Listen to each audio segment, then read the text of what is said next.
उनकी जो उपलब्धियां हैं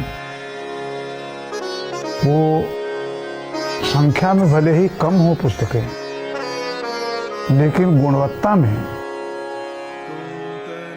इनके ये पांचों उपन्यास साहित्य में अमर बनाने के लिए पर्याप्त है। जहाँ तक उनकी रचनाओं का सवाल है, उनकी पहली रचना जिसने अधिकांश लोगों का ध्यान आकृष्ट किया वो माटी के लोग और सोने की नैया।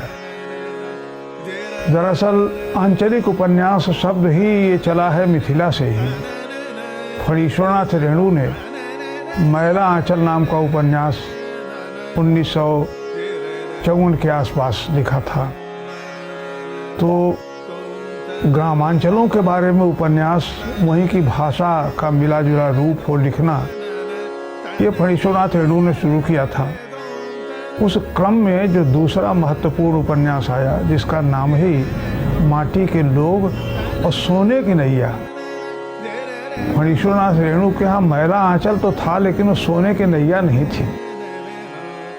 जो मिथिलांचल का ये दोनों रूप है, तो सोने की नैया में माटी के लोगों को देखते हुए बोलचाल की भाषा में मिथिलांचल की भाषा की छौंक देते हुए लिखता है।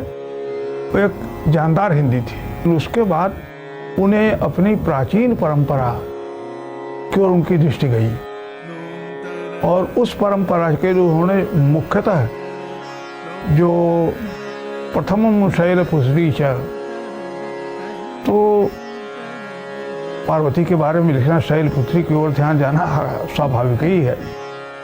वहाँ से जो आरंभ किया उन्होंने, तो उसके बाद जिसे मैंने कहा कि 1000 ईस्वी पूर्व की, इसको उत्तर वैदिक काल कहते हैं, उसके आधार पर मंत्रपुत्र और मंत्रपुत्र के बाद पुरोहित और पुरोहित के बाद स्त्रीधन, ये पुस्तकें जो लिखी उन्होंने वो उत्तर वैदिक काल के बारे में एक वैशिष्ट अलग पहचान मायानंद मिश्र के उपन्यासों ने बनाई है, जो किसी की अनुकृति नहीं कही जा सकती।